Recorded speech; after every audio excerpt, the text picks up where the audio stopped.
শাশুড়ি আম্মু অনেক যত্ন করে সেই সুদূর বাংলাদেশ থেকে ইংল্যান্ডে পাঠিয়েছে রান্না করে, তাও আবার তার ছেলের পছন্দের। আমার হাসব্যান্ড খুবই পছন্দ করে মাথার মাংস, কিন্তু ইংল্যান্ডে এখানে কিন্তু মাথার মাংস পাওয়া যায় না, সে হোক গরু, হোক খাসি, হোক ছাগল, হোক ভেড়া। তো যাই হোক, যেহেতু এই জিনিসটা পাওয়া যায় না, ছোটবেলা থেকে তার এই জিনিসটা অনেক পছন্দ। এই জন্য তার মা কিন্তু ঠিকই কোনো না কোনো সুযোগ বুঝে রান্না করে ছেলের জন্য এটা পাঠিয়ে দিয়েছে। তো 2 প্যাকেট করে এরকম লিখে সুন্দর করে ভ্যাকুয়াম সিল করে আমার শাশুড়ি আম্মু পাঠিয়েছিল। এটা ফ্রোজেন অবস্থায় ছিল, সেটাকে ডিফ্রস্ট করে আমি একটু মশলাপত্র দিয়ে গরম করে নিয়েছি, আর সাথে একদম গরম গরম সাদা ভাত।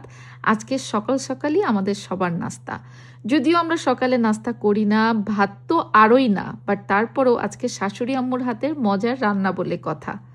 আমরা যদিও আজকে ভাত খেয়ে নিচ্ছি, কারণ আমাদের আজকে সারাদিন লং ডে যাবে, লন্ডনে রওনা হব। লন্ডনে অনেক কাজকর্ম আছে, কিন্তু বাচ্চারা তো আর এই সকালবেলা করে ভাত খাবে না, ছুটির দিন যেহেতু। তাই ওদের আবদার, ওদেরকে হচ্ছে ডিম পরোটা রোল করে দিতে হবে, কিন্তু পেঁয়াজ মরিচ কোনো কিছুই দেওয়া যাবে না। তাই বাচ্চাদের পছন্দ মতো পেঁয়াজ মরিচ ছাড়া শুধুমাত্র সামান্য একটু লবণ দিয়ে আমি পরোটা সেকে, মানে ফ্রোজেন পরোটা ছিল সেটা সেকে ওদেরকে ডিম পরোটা রোল করে দিচ্ছি। আমি খাইলে তো এটা বাপু ভেতরে বেশি করে পেঁয়াজ মরিচ একটু তারকা মশলা মেরে তারপরে ডিম পরোটা রোলটা বানাইতাম। যাই হোক, বাচ্চাদের পছন্দে একদম সাদাসিধা রোল ওদেরকে করে দিলাম। আর আমাদের তো একদম সকালবেলা করেই ভরপেট শাশুড়ি আম্মুর হাতের মাংস আর ভাত দিয়ে নাস্তা সেরে পেট একেবারে ঢোল করে রওনা হয়ে গেলাম লন্ডনের উদ্দেশ্যে। আর বের হওয়ার সময় একদমই গোছগাছ করিনি, কারণ বাইরে অনেক বৃষ্টি হচ্ছিল, আর যাচ্ছি তো নিজে গোছগাছ হতেই। এই জন্য ভাবলাম যে ঠিক আছে, যেমন আছি তেমনই তাড়াহুড়া করে খাওয়া দাওয়া শেষ করে বের হয়ে পড়ি। মোটরওয়ে দিয়ে যখন আমি যাই লন্ডনে, তখন রাস্তার এই যে মেঠো পথগুলো আমার যে কি ভালো লাগে। এই যে দেখেন, আপনাদের সাথে গল্প করতে করতেই কিন্তু চলে আসছি লন্ডন আপটন পার্কে, সুকুন স্টুডিওর একদম দোকানের সামনে। এই রোডটা তো আপনারা নিশ্চয়ই চিনতে পেরেছেন যারা গ্রিন স্ট্রিট আপটন পার্কের এদিকে থাকেন। সুকুন স্টুডিও বাই আফিয়া কিন্তু চৌধুরানী আয়ুর্বেদার আরেকটা নতুন সংযোজন। এইখানে কিন্তু 2টা দোকান আছে, উপরে এবং নিচে। সো উপরে হচ্ছে সুকুন স্টুডিও বাই আফিয়ার নতুন বিউটি সেলুন উদ্বোধন হয়েছে, যেটা আপনারা সপ্তাহে 7 দিনই খোলা পাবেন ওয়ার্কিং আওয়ার্সে, এবং সব কিছু একেবারে ফিটেড, নতুন পার্লারের যাবতীয় বিউটি সার্ভিসগুলো এখানে আপনারা নিতে পারবেন সব সময়ের জন্য। সো সুকুন স্টুডিও বাই আফিয়াতে আজকে আমি এসেছি আমার যাবতীয় সব ঘষা মাজা করার জন্য। আর যেহেতু এত সুন্দর ইন্টেরিয়র করেছে, আপনাদের সাথেও ভাবলাম অ্যাড্রেস ডিটেলসটা একটু শেয়ার করি। 23 প্লাসেড Grove, Upton park, London, E61AD, এবং ফোন নাম্বার অ্যাড্রেসটা কিন্তু আপনারা স্ক্রিনেই দেখতে পাচ্ছেন। আচ্ছা, এবার আমি চলে এসেছি হচ্ছে আমার পেডিকিউর ম্যানিকিউর করার জন্য। ওয়ার্ম ওয়াটারের মধ্যে একদম গোলাপের পাপড়িগুলো দিয়ে আমার এই কুমিরের মতো নখগুলো আগে সাইজ করতে হবে। হ্যাঁ, আপনারা না বললেও আমি জানি আমার পায়ে একদম কুমিরের মতোই নখ হয়ে গিয়েছে। আপনারা অবশ্য বললে মন্দ হবে না, একটু বলেন কমেন্টে, একটু হলেও এঙ্গেজমেন্ট তো বাড়বে, তাই না? যাই হোক, সো পেডিকিউর ম্যানিকিউরটা এখান থেকে নিয়ে নিচ্ছি।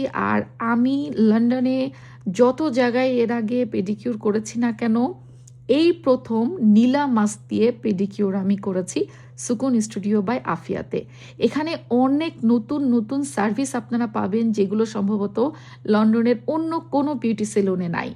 নীলা মাস্ক কিন্তু সরাসরি মরক্কো থেকে আনা, এবং এটার এত গুণাগুণ আপনারা নিজেরাও গুগল করলে জানতে পারবেন। আর এই এক্সপেন্সিভ জিনিস দিয়ে যখন আপনার পেডিকিউরটা হবে, তখন স্বাভাবিকভাবে আপনার নিজের কাছেও কিন্তু খুবই ভালো লাগবে এবং বেস্ট একটা রেজাল্ট পাবেন।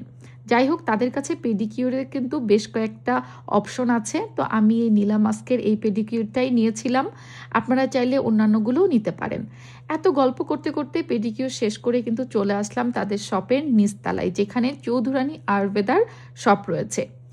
একই জায়গায় উপরের ফ্লোরে হচ্ছে সুকুন স্টুডিও বাই আফিয়া, যেখানে আপনারা বিউটি সার্ভিসগুলো পাবেন, আর নিচের তলায় হচ্ছে চৌধুরানী আয়ুর্বেদার শপ, যেখানে আপনারা এখন থেকে লন্ডনে যারা আছেন বা লন্ডনের আশেপাশে সবাই ইন শপ ভিজিট করে তাদের কাছ থেকে চৌধুরানী আয়ুর্বেদার যাবতীয় সব হার্বাল প্রোডাক্টগুলো কিনতে পারবেন। তো যাই হোক, আমি আপনাদেরকে সবটা একটু দেখিয়ে দিলাম। এবার চলে এসেছি আমার ফেসিয়াল করার জন্য। ফেসিয়াল করার প্রথমেই আফিয়া আপু আমার স্কিনটা একটু টেস্ট করে নিল যে আসলে আমার স্কিনের কি অবস্থা। আপনারা যখন এখানে আসবেন ফেসিয়ালের সার্ভিসগুলো নিতে, আপনার ফেসের কি অবস্থা এটা কিন্তু মেশিনের মাধ্যমে পরীক্ষা করে দেন। সেই অনুযায়ী আপনি কোন ফেসিয়ালটা আপনার জন্য জরুরি বা দরকার সেটা সাজেস্ট করে আপনারা করতে পারবেন।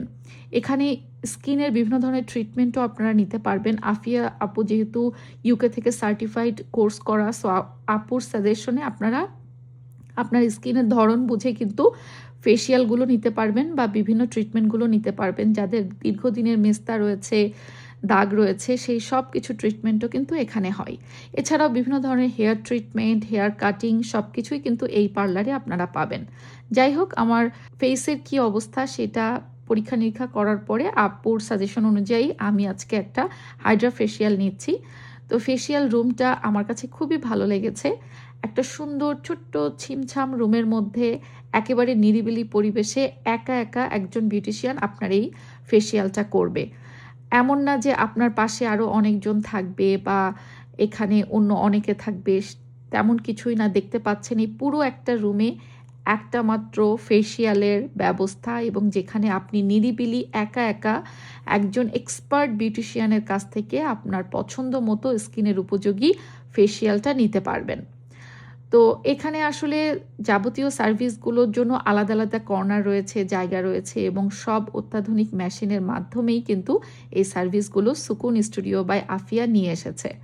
তো আপনাদের সাথে মোটামুটি আজকে তো বেশ কিছু বিউটি সার্ভিসের পরিচয় করিয়ে দিলাম যে আমি তাদের কাছ থেকে কি কি নিলাম। এছাড়াও কিন্তু আরও অনেক ধরনের সার্ভিস সেখানে রয়েছে।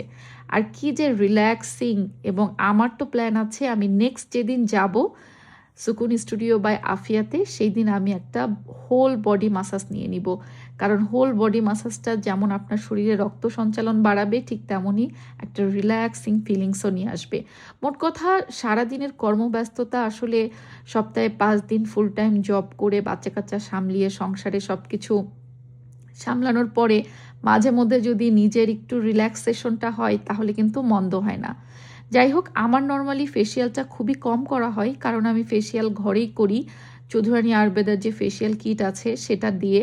বাট তারপরও আছে না, 2-3 মাস পর পর একটা রিল্যাক্সের জন্য, ডিপ ক্লিনিংয়ের জন্য ফেসিয়াল দরকার। তো ভাবলাম আজকে যেহেতু এসেছি একটা ফেসিয়াল নিয়েই নিই। আর এটা নেওয়ার পরে আমার যে কি পরিমাণ রিল্যাক্স লেগেছে আমি আপনাদের বলে বোঝাতে পারবো না। যাই হোক, ফেসিয়ালটা শেষ করলাম। এরপরে আমি আমার আইব্রোটা হালকা প্লাক করে নিয়েছি। আমি সচরাচর আইব্রোটা খুবই ন্যাচারাল ওয়েতে সামান্য প্লাক করি, মানে মোটাই থাকে, এই জন্য অনেকেই বুঝতে পারে না যে আমি আইব্রোটাও প্লাক করি। যাই হোক, আজকের মতো তাহলে এখানেই বিদায় নিচ্ছি। ভালো থাকবেন সবাই। আল্লাহ হাফেজ।